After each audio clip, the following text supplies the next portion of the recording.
Hello and a very good evening. You're watching the news at 6 on Rajya Sabha television with me, Frank Pereira. Here are the headlines.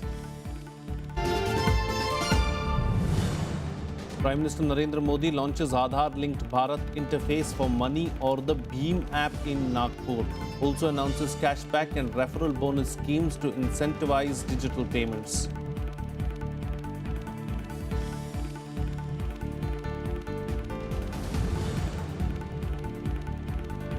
Nation pays tributes to Babasaheb Ambedkar. President, Vice President and Prime Minister lead dignitaries in paying homage to the architect of the Indian Constitution.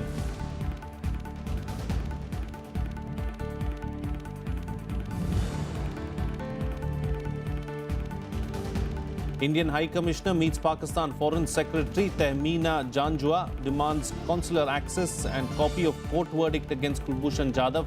Pakistan rejects remands.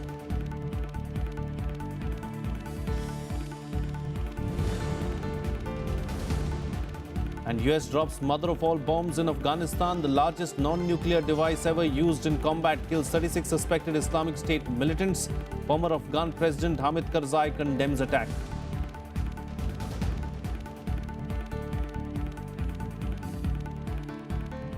Prime Minister Narendra Modi today paid tributes to Dr Babasaheb Ambedkar in Nagpur.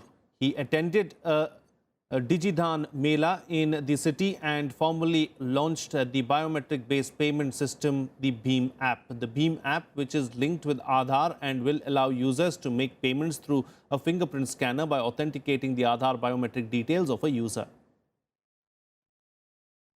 Prime Minister Narendra Modi formally launched the Aadhaar-linked Bharat interface for money or the BHIM app in Nagpur on the 126th birth anniversary of Dr Babasaheb Bhimrao Ambedkar. He also announced cashback and referral bonus schemes to incentivize digital payments towards a clean India. Speaking at an event organized by Niti Aayog, Modi said that the Digidhan movement is aimed at fighting the menace of corruption. Bharat के संविधान में सामान्य मानवी को हक देने का काम जिस तरीके से भीमराव अंबेडकर ने किया है, उसी तरीके से भीम ऐप अर्थव्यवस्था के महारथी के रूप में काम करने वाली है। ये मेरे शब्द लिख करके रखें, कोई रोक नहीं पाएगा। 2022 जब आजादी के 75 साल हो, तब मेरे देश के गरीब से गरीब का अपना घर, इस देश का कोई गरीब ऐसा न हो जिसको अपना रहने के लिए घर न हो, अपनी छत न हो. The Prime Minister inaugurated 14 units of thermal power plants at Koradi, Chandrapur and Parli with a total capacity of 3,230 megawatts. He also laid the foundation stone for a new AIIMS hospital, IIM and IIT in the city. और आप जब नितिन जी बड़े गर्व के साथ बता रहे थे कि नागपुर वासियों का जो गंदा पानी है वो बिजली के उत्पादन में काम लाया जाता है, रिसाइकल किया जाता है, एक प्रकार से पर्यावरण के अनुकूल ये इनिशिएटिव है. मैं इसके लिए नागपुर को बधाई देता हूं. महाराष्ट्र के और देश के नौजवानों को अपना भाग्य बनाने के लिए, आधुनिक भारत बनाने के लिए, अपनी योग्यता बढ़ाने के लिए इन संस्थानों के द्वारा अवसर मिलेगा. मेरी युवा पीढ़ी को बहुत बहुत शुभकामनाएं हैं. ये आज जब मैं उनको, मेरे देश की युवा पीढ़ी को याद कर रहा हूं. On his arrival in Nagpur, Prime Minister visited Diksha Bhumi, the place where Dalit icon and principal architect of the Constitution of India, Dr Ambedkar, embraced Buddhism and offered his prayers. Bureau Report, Rajya Sabha Television. Well, India has once again asked consular access to Kulbhushan Jadhav, who is in Pakistani custody. Jadhav is facing a death sentence awarded to him by a Pakistan military court. India, however, got no assurance, even as Pakistan maintains that it has worked with due process of law. Pakistani stonewalling on the matter is now triggering speculation as to what is the real motive behind Jadhav's arrest. Indian High Commissioner in Pakistan Gautam Bambawale took up the case of Kulbhushan Jadhav with Pakistan Foreign Secretary Tehmeena Janjua on Friday afternoon. Bambawale reportedly sought the whereabouts of the Indian citizen and demanded consular access to him. He also demanded a charge sheet and copy of the court verdict against Jadhav. However, he reportedly got no assurance on any of his demands to the Pakistani Foreign Secretary. India has maintained that Jadhav's arrest and death sentence in Pakistan is wrong. मैंने foreign secretary साहिबा से दो चीज़ें कही थी और ये दो चीज़ें ये हैं कि सबसे पहले भारत सरकार की ये मांग है कि जो कुलभूषण जाधव के खिलाफ जो चार्जशीट है और कुलभूषण जाधव के खिलाफ जो मिलिट्री कोर्ट का जो फैसला है इसके हमें सर्टिफाइड कॉपीज़ चाहिए। और दूसरा मुद्दा मैंने फॉरेन सेक्रेटरी साहिबा से ये कहा कि हमने पिछले कुछ महीनों में 13 बार लिखित में कुलभूषण जाधव का कॉन्सुलर एक्सेस मांगा है। आज तक इसका कोई जवाब मिला है, ना कॉन्सुलर एक्सेस मिली है। Pakistan's foreign policy advisor Sartaj Aziz, however, rebutted India's demand. He claimed that India also has not given consular access to many Pakistani citizens who are in Indian jails. बहुत साफ शब्दों में कहा है कि उनको कहना कि वो जासूस थे ये काल्पनिक बात है। कोई जासूस अपना पासपोर्ट लेके किसी देश में नहीं जाता है। और हमने ये भी कहा है कि अगर उनके खिलाफ कोई कार्रवाई होती है तो हम इसको प्रीमेडिटेटेड मर्डर मानेंगे। However, Sartaj Aziz said India can use the right to appeal to Army Court within 40 days and then to Chief of Army Staff in 60 days and then to President within 90 days after exhausting the two former options. Seeing the hesitation in giving consular access to Kulbhushan Jadhav, speculation is gaining ground in India that Jadhav might even have been eliminated. These are statements being made by Pakistanis, functionaries, present and past. Even Kasuri's made certain statements. But I am absolutely convinced beyond an iota of doubt, all these are afterthoughts. Even the Pakistani Prime Minister Nawaz Sharif had no clue whatsoever about the trial of this Indian. Kulbhushan Jadhav जो एक भारतीय नागरिक है उसको अपहरण करके एक kangaroo process के तहत मौत की सजा सुनाई गई है और आज पूरा मुल्क कुलभूषण जाधव के पीछे खड़ा है और पाकिस्तान अगर उसके खिलाफ ऐसी घिनौनी कार्रवाई करता है तो फिर उसका अंजाम पाकिस्तान को भुगतने के लिए तैयार रहना चाहिए। The situation has been complicated further with the Pakistani Bar Council issuing notice to all its members not to take up Jadhav's case. No Indian advocate can be deployed for the case without the permission of Pakistan's authorities. Pakistan is giving no reason why India cannot be given consular access to Mr. Jadhav. That is why there is doubt whether it is a case of extreme torture to the Indian citizen. If it is contravention of Vienna Convention and the whole international practice towards the other countries' citizens. Pakistan has to reply it. Akhilesh Suman for Rajya Sabha Television with camera person Vijay Kumar in Delhi. Well, today is the 127th birth anniversary of Dr. BR Ambedkar. A function was held at the Parliament House lawns to mark the occasion. The Social Justice and Empowerment Ministry organized a function to pay floral tributes to the father of the Constitution, President. Vice President, Prime Minister, Lok Sabha Speaker, Union Ministers and other dignitaries offered floral tributes. A function to pay floral tribute to him was also held in the Central Hall of Parliament House where Dr. Ambedkar's portrait is put up.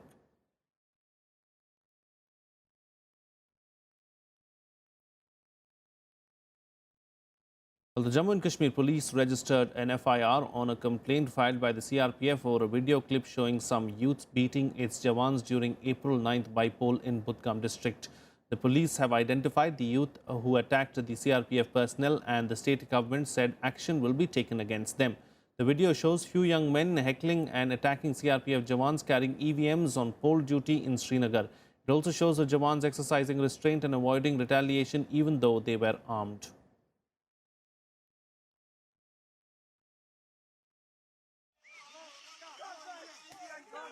The army is also investigating the authenticity of another viral video in which a youth was seen tied allegedly to an army jeep as a human shield against stone pelting.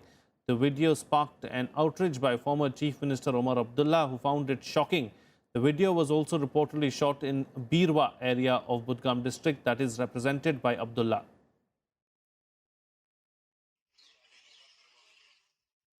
किसने video लिया है, किसने video बनाया, किसने post किया है, कुछ नहीं पता। तो मैं वीडियोस के ऊपर कमेंट नहीं करता हूँ। अगर मैं वहां पर होता तो आपको बताता। और ये मामला जो है गृह मंत्रालय का है, तो गृह मंत्रालय की तरफ से कोई उस पर कमेंट आएगा तो ज्यादा अच्छा है। निश्चित रूप पर जो CRPF के जवान के साथ जो हुआ है वो बेहद गलत है और उन लोगों के खिलाफ एक्शन होना चाहिए जिन्होंने ऐसे किया। मुझे लगता है कि कश्मीर में या देश के किसी भी हिस्से में इस तरह की जो हरकतें हैं वो अनएक्सेप्टेबल है। और कश्मीर के नौजवानों को मैं यही कहना चाहूँगा कि जिस तरह से वो एक सीमा पार से प्रायोजित होकर के इस तरह की हरकतें कर रहे हैं, उसका उनको फायदा नहीं होगा। BSP Supremo Mayavathi on Friday appointed her brother Anand Kumar as the party's vice president. She also informed her party workers that her brother will never contest elections to become an MP, MLA or the chief minister. The announcement was made during a party function held in Lucknow on the occasion of 126th birth anniversary of BR Ambedkar. Addressing the program, Mayavathi also maintained that she had no reservations in aligning with other parties in her struggle against the BJP on the issue of EVM tampering in the recently held assembly polls in Uttar Pradesh. Kumar, who has been facing an IT and ED inquiry into his alleged links to bogus companies, has never been even a primary member of the BSP. Uttar Pradesh में ही नहीं बल्कि पूरे देश भर में इनके अनुयायियों के वोटों के स्वार्थ में अब सभी विरोधी पार्टियां व उनकी सरकारें इनकी जयंती मनाने लगी हैं और इस मौके पर किस्म किस्म के सरकारी व गैर सरकारी कार्यक्रम भी आयोजित करने लगी हैं। लेकिन इसके बाद फिर पूरे साल भर तक ये सभी विरोधी पार्टियां अपनी जातिवादी मानसिकता के तहत चलकर इनके अनुयायियों का हर स्तर पर शोषण भी करती हैं। Here's a roundup of the other news from across the country in Nationwide.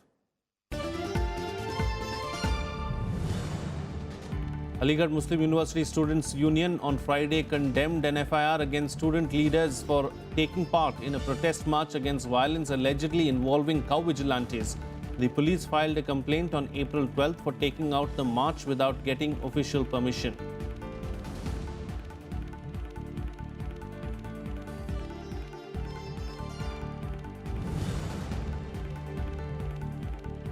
Another missing youth from Kerala suspected to have joined the Islamic State group was killed in a drone strike in Afghanistan. Indian Union Muslim League leader Abdur Rahman, also a social activist, said that he received the message on social media app Telegram.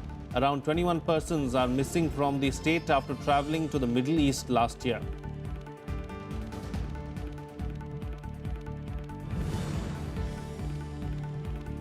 The second phase of Operation Clean Money was launched today. The Income Tax Department will investigate over 60,000 entities to detect black money generation after demonetization. The Central Board of Direct Taxes said that it detected undisclosed income worth over 9,334 crore rupees between November 9, 2016 and February 28 this year.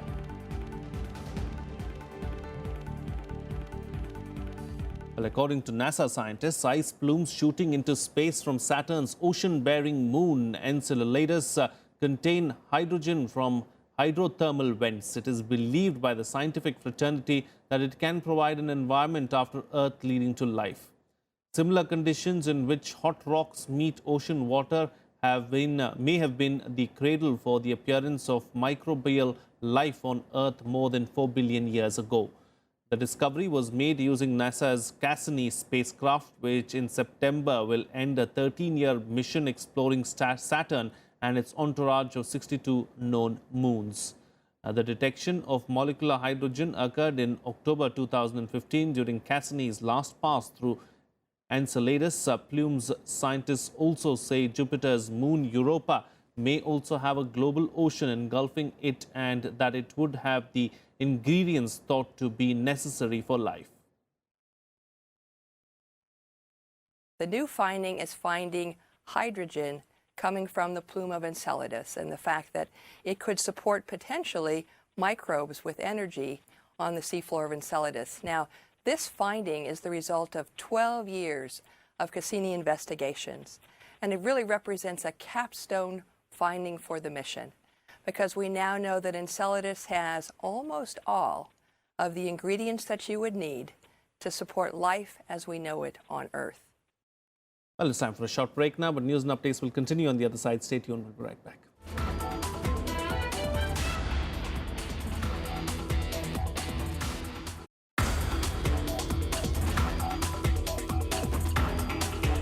The subject that I work on is called string theory. It in fact took 10 years to discover this.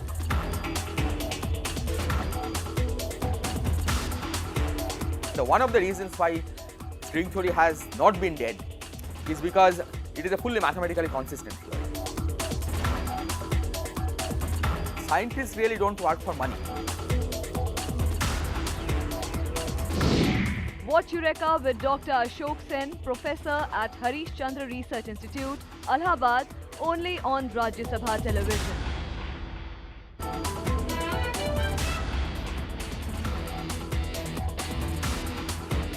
Welcome back. You're watching Rajya Sabha television. Well, as many as 36 suspected Islamic State militants were killed in Afghanistan on Thursday night when the US dropped the largest non-nuclear bomb ever used in combat.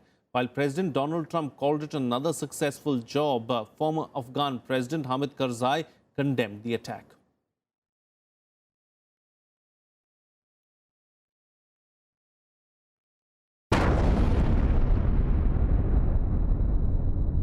America's most lethal non-nuclear bomb,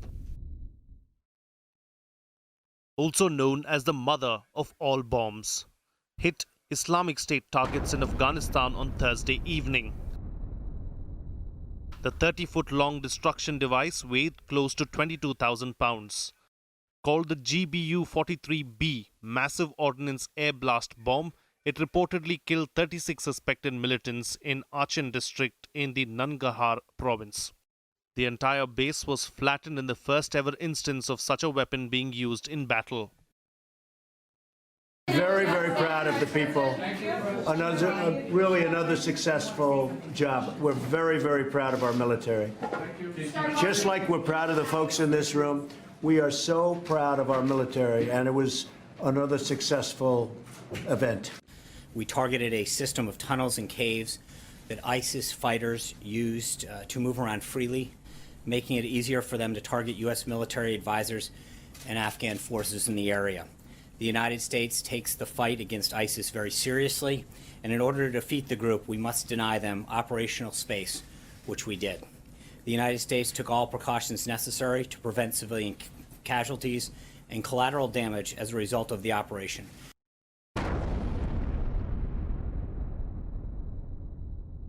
Witnesses felt the ground shaking after the explosion, although villages about 3 miles from ground zero were unaffected by the blast.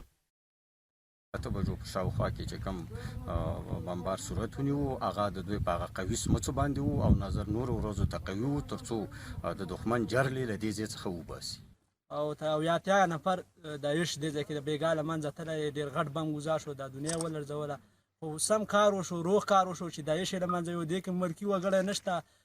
Former President of Afghanistan Hamid Karzai was among the first to condemn the attack, stating that this is not the war on terror but the inhuman and most brutal misuse of his country as a testing ground for new and dangerous weapons.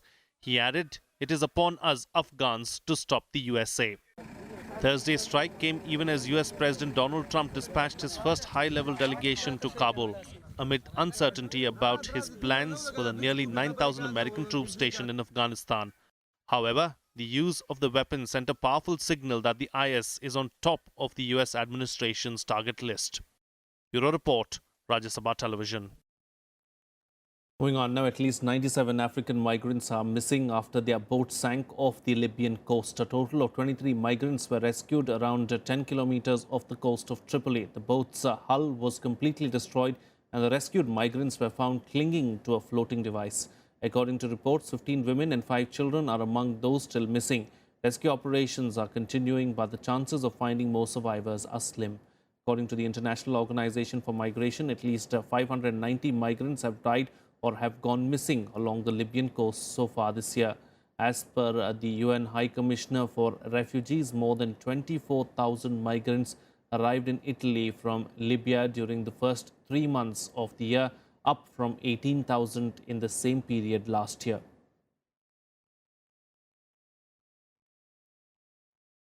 I think to go in Italy, we will see.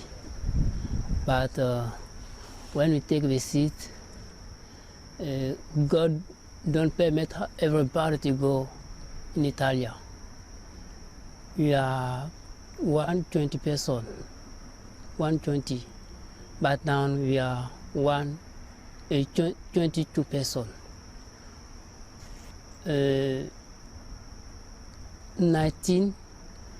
8 person died in this water. And I wanna greet the policeman of Libya to save house, 22 person. Without them, we cannot be here today. Well, here's a roundup of the other international news and global buzz. The Syrian government and rebel groups started an operation to move people away from 4 towns. This is being done under a deal brokered by opposition backer Qatar and regime ally Iran. More than 30,000 people will be moved. The Syrian Observatory for Human Rights confirmed the beginning of the evacuation.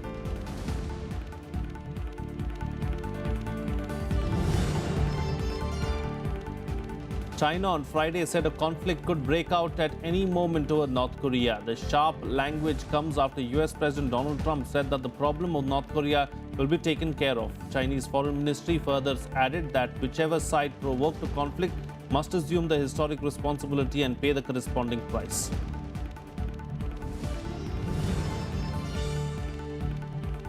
North Koreans on Friday expressed confidence in winning any war with the US on Friday. This comes as the tensions in the peninsula increase as a US aircraft carrier group headed for the region. This comes amid concerns that the North may conduct a 6th nuclear weapons test.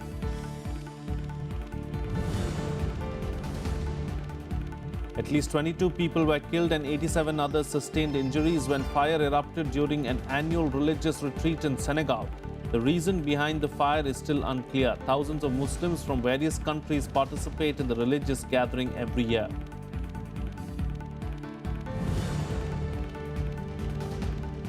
Flash floods drenched parts of the central Californian city of Normal life was disrupted as several vehicles were completely submerged in water. Several flights were also cancelled. Rescue and relief operations are underway. Well, that's it on this newscast. Have a good evening.